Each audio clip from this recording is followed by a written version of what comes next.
Hola, buenas. Con este tutorial pretendo presentar el estilo indirecto, Reported Speech. ¿Qué es? ¿En qué consiste? ¿Qué características tiene? ¿Cuál es su función?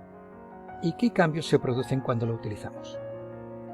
Y la mejor manera de ilustrar el estilo indirecto es con este ejemplo que vemos aquí en la pantalla. Esta es la situación.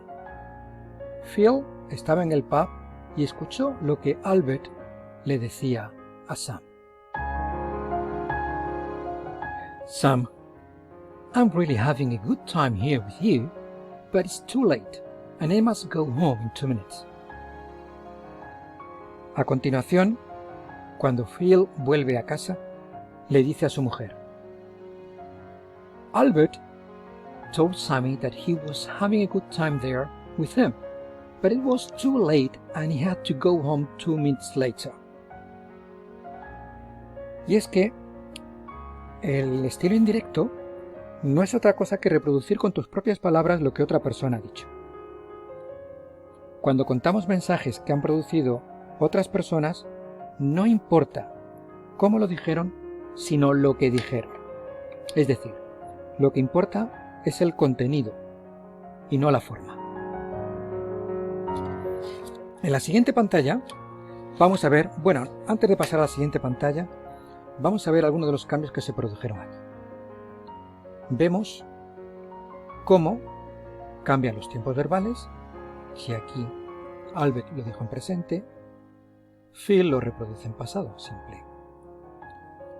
Albert está hablando en primera persona y utiliza I, pero Phil lo reproduce, cuando lo reproduce, utiliza he. De la misma manera, también se producen cambios en expresiones de lugar y tiempo. Por ejemplo, si Albert habla de here, como Phil lo reprodujo en otro sitio, ya no emplea here, emplea there. Y Albert hablaba de que se iría a casa dentro de 2 minutos. Cuando Phil lo reproduce, evidentemente, ya no son dentro de 2 minutos, entonces empleó otra expresión, que es 2 minutes later. Es decir, se producen una serie de cambios cuando los dos mensajes significan exactamente lo mismo, pero a la hora de reproducirlo se producen unos cambios lógicos. En la siguiente pantalla, lo que vamos a ver son los cambios más significativos. Ahí vemos que, por ejemplo, el presente simple pasa a pasado simple, presente continuo pasa a pasado continuo, presente perfecto a pasado perfecto se queda igual, y bueno, seguimos con esta tabla. Cuando se enseña el estilo indirecto, lo normal muchas veces se hace es dar esta tabla con los cambios. Mi consejo es que os sirváis desde vuestra propia lengua, porque en español se producen exactamente los mismos cambios, salvo el imperativo, que ya lo veremos en otro momento. Entonces, esa es la tabla de tiempos verbales, lo que se produce, y simplemente hay que tener en consideración un par de cositas. Cuando la información que se reproduce es sobre verdades generales, lógicamente la realidad sigue siendo la misma y por lo tanto no se producen cambios en el tiempo verbal. Por ejemplo, vemos aquí The teacher said the capital of France is Paris. Bueno, si luego lo reproducimos, diríamos The teacher said that the capital of France is Paris.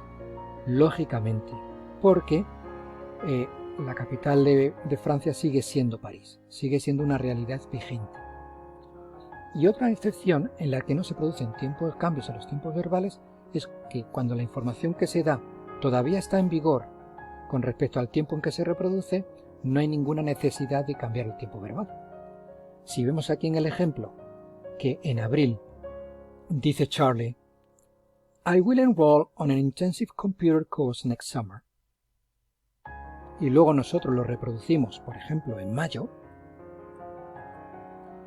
Charlie diría, Charlie said that he will enroll on an intensive course computer next summer, y sigue empleando el mismo tiempo verbal. ¿Por qué?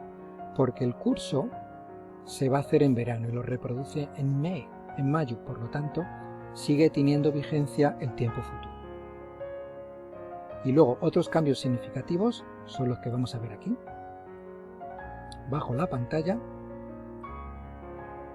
y son estos. This y this pasa a that y those. Here changes to there. Come changes to go. Now is now then, or at that moment. Today changes to that day. Yesterday to the day before, or the previous day. Ago, it changes to before. Tomorrow changes to the day after or the following day. And next month changes to the month after.